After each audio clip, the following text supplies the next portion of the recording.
In a high alpine village, winter waited like a blade hidden in velvet. The only path to the market crossed a half-built stone arch, ribs of oak trembling over a torrent.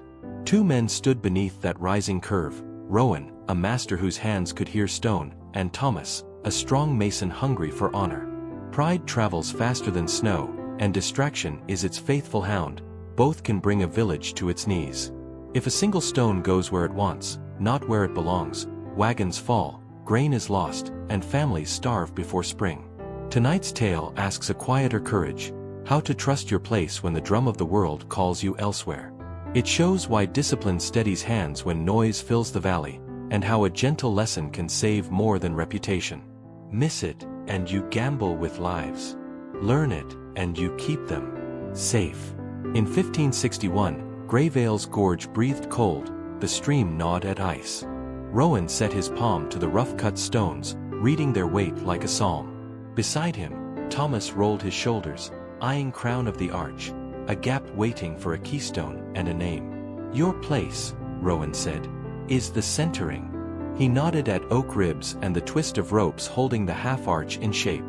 If the heart of the scaffold wavers, the finest stone will lie. Across the pass, Aldrich the reeve called for haste. Snow pressed the slopes. The market road must open or stores would thin. Thomas felt the pull. Praise, coin, right to boast of a bridge raised before frost. I can set the keystone, he said. You will set steadiness, Rowan answered.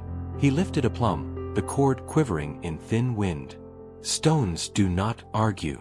Men do. Learn from the better student. They worked in silence. Rowan chalked faint lines, paired mortar, and bedded the springers. Thomas braced the centering, knuckles white on rope, while his gaze leapt to the arch's empty mouth. From the ridge came the jingle of a peddler's mule and a shout of greeting. Thomas's grip loosened a breath. The ribs creaked. Look at me, Rowan said, voice even. A bridge stands when each part trusts its place. The mountain will not rewrite our work if we keep our word. Thomas swallowed pride like cold iron. He planted his feet, letting the oaks tremble pass through bones into earth. Rowan eased another stone into its bed. Snow hissed on water below. The valley held its breath. Hold, Thomas. Trust your place. Hold, Thomas. Trust your place.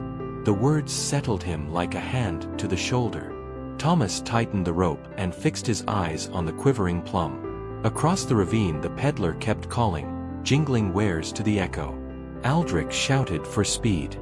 The wind rose with a trickster's fingers, tugging at twine and thought. Discipline over distraction, Thomas reminded himself. Breathe. Count. Watch the line.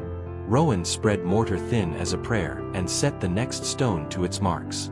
Listen to the river, he said. It has one song. Learn yours. Frost fretted the ropes.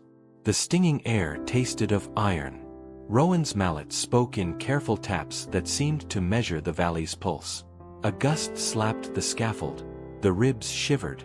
Thomas's hands burned, but he did not look away, did not answer the calls, did not chase the imagined glory of the keystone. He made a gate of his body, letting noise blow through and meaning remain.